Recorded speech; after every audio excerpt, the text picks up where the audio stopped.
Hey everybody, my name is Russ, that is Lauren, and this is my favorite series that we do on the channel, the What's So Great About series. If this is your first time on the channel, we're going to get to talking about Motley Crue in a second, but I got to do the usual YouTube stuff. So if you like what we have to say on this video, drop a like on it. If you don't like what we have to say, the dislike button helps engagement anyway, so have at it, I guess. But we care more about interaction. So if you like this album, if you have other reasons why it's so great, by all means drop comments, or if you're one of the people who's like, you know what, I don't get what the hype is on this record, if you can construct that sentence without trying to be insulting, by all means drop that comment as well. Having said that, we have 3 videos every week and we do cycle through a bunch of topics. This week's topic I brought to the table, it's what's so great about Motley Crue 94, Motley Crue self-titled, Motley Crue, whatever you want to call it. So many people call it so many different things. That's actually, I didn't even include this on my notes, but later I'm going to talk a little bit about what I think could have been done better. I think titling the record could have been. So wait, Motley Crue, if you say it a third time, will they appear? I hope so. I hope that lineup will appear. Ooh. But yeah, I think like I'm going to get back to not necessarily the things that I think would have fixed everything, but like one of the things I think could have helped is titling the record. In Motley Crue's defense, they had never had a self-titled record up till then. So, you know, like there are other bands who have had albums, 2 different albums eponymously titled in their catalog. And you're like, dude, really? You know, Having said that, you always see, like if you go to YouTube comments on songs from this era, or even other like videos about underrated albums, people always drop this on there. Oh, Crue 94. Holy crap. Oh, the Crue self-titled album. Totally underrated, you know? But like nobody really goes into why. And so if you see enough of that, somebody like me, I'm like, darn it, I'm going to go into why. Like why, what makes it so great? First thing out of the gate for me is production. Motley Crue the first record is a punk metal album and it sounds like a punk metal album, but from Shout On, Shout at the Devil, Theater Pain, Girls, Girls, Girls. They're, and I mean this in very good ways, they're as slick of pop rock production as slick as it gets.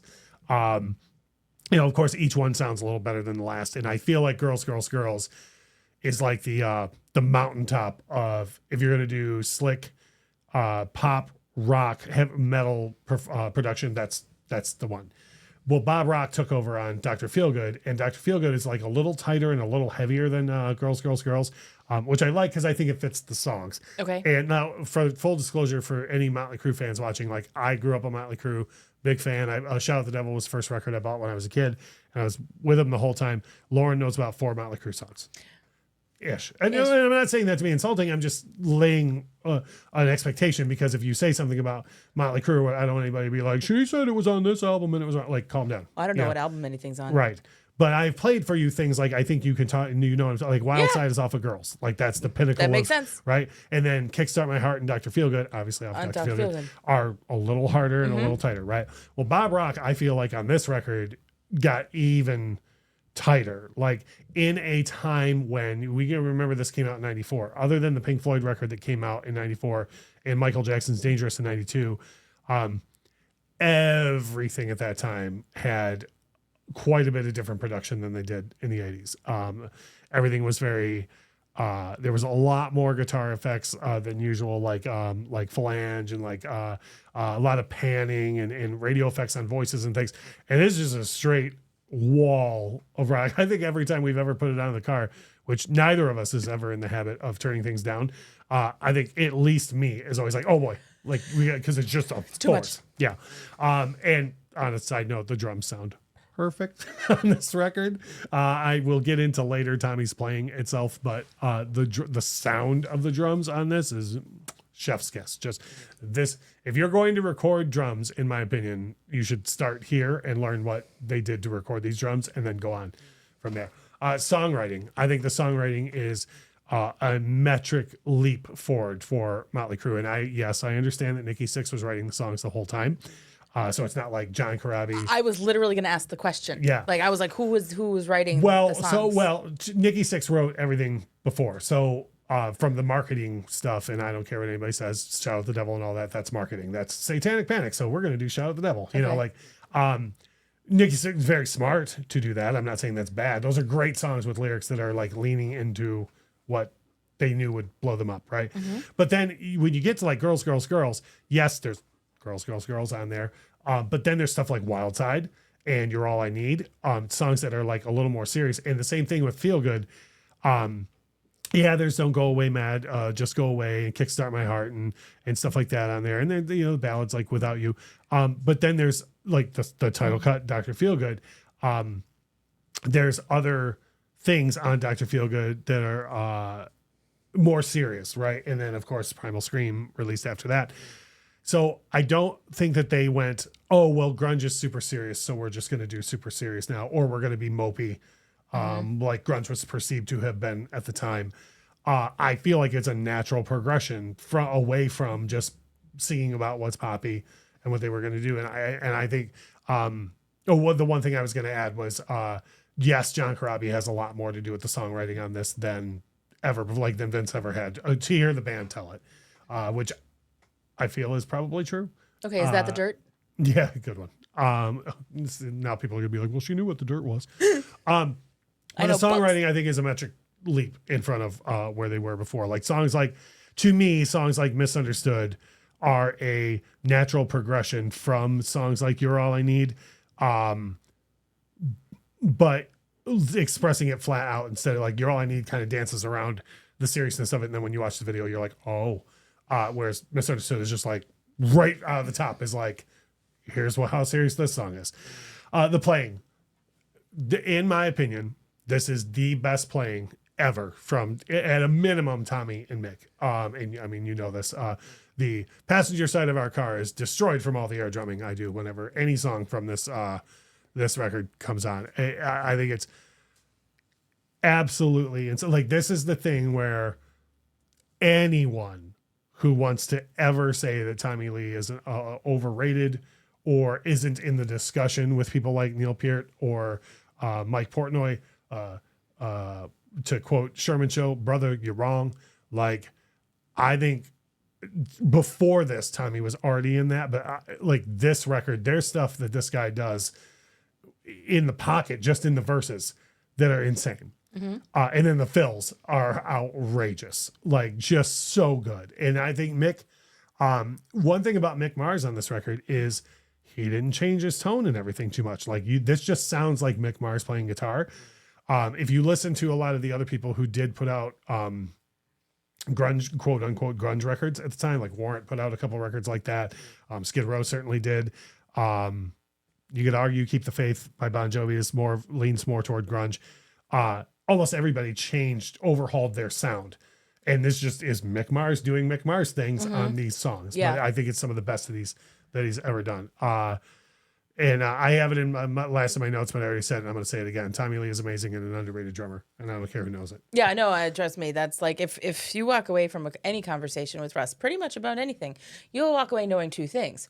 I already know they're going to be, but one is this. One is Tommy Lee is an amazing and underrated drummer, and I was going to say, I don't know, Pink Floyd is awesome. Oh no, I was going to say Michael Jackson is innocent. Okay, there's that too. Okay, three things. You could be like, hey, do you have change for $1? And I'll be like, do you have time to talk about Michael Jackson being innocent? Michael Jackson being innocent. Yeah. And if you're like, actually, I believe that. I'll be like, sweet. What are your thoughts on Tommy Lee as a drummer?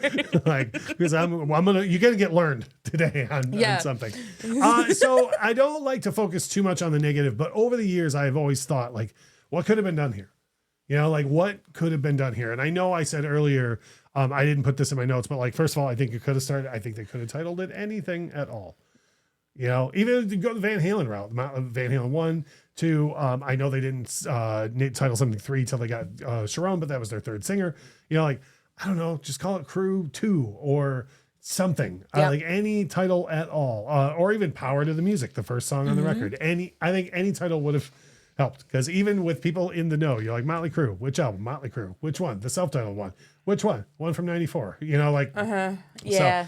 So, another thing, and I know the media is going to media, after all I just talked about MJ being innocent, I know the media is going to media, and I know the media was always going to bring up Vince on the way, you know, which I understand, right? When Peter Gabriel left Genesis, they were like, oh, oh well. Here's Phil. Like, they were like, oh, this is the thing. When Stevie, or when Lindsay left Fleetwood Mac, like, it's a thing, right? But I feel like Motley Crue would have done themselves a better to never bring Vince up on their own. Like if people were like, blah, blah, blah, blah, blah, Vince, like there's a very famous interview in 94 where it's the new four of them sitting there and they're like making fun of Vince being fat and they're making fun of his single. Like, don't acknowledge that. Like, don't, like you're invited, but your friends can't come is an awful song. Like Motley Crue split or not. Don't acknowledge that. Like, don't let that play in your space, the making fun of Vince's weight. This is back in 94. Don't bother with that. Hey man, we think Vince Neil's terrible. Sweet. Vince isn't here. John's here. Yeah. You know what I mean? Like handle it that way. And they did a certain amount of like, being like, oh, John's the man, but like, don't bring up Vince at all. And if somebody does, then skirt it, Yeah. I think that would have helped out a lot. Yeah. I was just going to ask, because I like a similar thing to it. You brought up Van Halen. Like, what did they do when Sammy came in? Like, did people Dave did all the talking about them, and they were like, okay, but here's I mean, they didn't even have any music videos from their first record because they were like, well, we don't want people to be like, oh, Sammy looks like Dave or he's trying to be Dave. They were just like, here's the music. Yeah, totally. Now in the mid 90s, I feel like they would have had to have done the press that they did, and they would have had to have done videos, but I just wish that they would have left Vince out of it altogether. I think. Before I say this, please don't have your head explode. I love Hooligan's Holiday. I think it's an incredible, incredible track on this album. I think it could have been a single, but I don't think it should have been the first single. And I just, as a reminder, played this for you the other day. There's a song on the record called Poison Apples that I would be stunned. I don't know the lineage of this whole record, so if you're a Motley Crue fan or an aficionado or a historian and you know more than me, let me know. I feel strongly that Poison Apples was probably written for girls or Feel Good and just never got used. And I don't mean that it was like, they were like, well, I guess from bottom of the barrel, we'll get that. I think it was just, they were like, oh, this fits here. Yeah. It just sounds, to me, it sounds like a Motley Crue song with a different guy singing, which is, I think, what people expected to hear. And Hooligan's Holiday sounds like an entirely different band. That makes sense. And I agree with you. Like when I was in 94, when I first heard Hooligan's Holiday, as a guy who grew up on Motley Crue, I was like, that's not Motley Crue. And it wasn't just because, oh, well, that guy doesn't sound like Vince. Well, of course he's not going to sound like Vince. I didn't go get a tribute band guy, But if I would have heard Poison Apples first, I feel like I would have been like, the badass Motley Crue song, like, and that guy's pretty good at singing too. And then I would have bought the record, and as soon as Power of the Music came out, I would have pooped and listened to the rest of the record. Changed and then listened to the rest of the record. Yeah, thank you. Lastly, and I know this is an Elektra Records thing. I will never understand why this was marketed as alternative or grunge. And like to this day, people who insult this record, which by the way, if you insult this record, you still haven't heard it. Like there are 3 albums in life that I am convinced that if you insult, it's because you've never heard them. Okay, there's this. Chinese Democracy. Chinese Democracy by Guns N' Roses, which is a Guns N' Roses album, whether you like it or not. You can do this. I'm going to have to edit the thinking out. As soon as it comes out of my mouth, you're going to be like, yeah, Chris Gaines. Oh. Yeah, Garth Brooks as Chris Gaines. That album's incredible. Same thing. If you insult that record, you've never heard it. But this one, to me, is the top of it because everybody's got a Motley Crue 94 joke. And if you do, then you've never heard the album. But to this day, articles that insult this or people who try to insult this will be like, oh, like that grunge Motley Crue album. There's not a grunge song on this record. And I've heard people point towards Misunderstood. Oh, well, that's very grungy. No, it's Beatlesy. If the Beatles are grungy now, then sure. Like, the whole orchestrations and everything. Yeah. Like the second half of the song is a super hard rock song, but like the beginning of it, it's not grunge. Just because you heard Candlebox or other people use Beatles influences in their music doesn't mean that Motley Crue was trying to do anything Candlebox was doing. But anyways, I just feel like there's a couple of things that could have been done and things would have gone differently. It is what it is. I'm okay with the history we have from the Crew now, but I love this record so much. And I'm like everybody else when it came out, I was like, this is not for me. Years later, boy, was I wrong. And you see that everybody says that all the time in the comments, oh, that's an underrated record, but nobody really goes into why. Thus this video. So if you are a Motley Crue fan and you've been with us through this whole video, please by all means let us know what you think of it. If you know more than I do about the histories of the songs and stuff, I would love. One of my favorite things I tell Lauren is not just a comment, But when I open my phone, I see a notification and I look and I go, ooh, somebody wrote a novel about this. Like I mean that in the best way. I'm like, yes, like I want to know all about this. So please, by all means, drop a comment. If this is your first time with us, hit the notification bell, because that'll show you the 3 videos that we have every single week. I pick topics like this. Lauren picks topics like this. We have the reactions. We have on the channel, I have a review from years ago of an original pressing of this album on vinyl. So you can search the channel for that. But if you would, please drop a like on the video. That helps us grow. And as we always say, thank you so much for watching.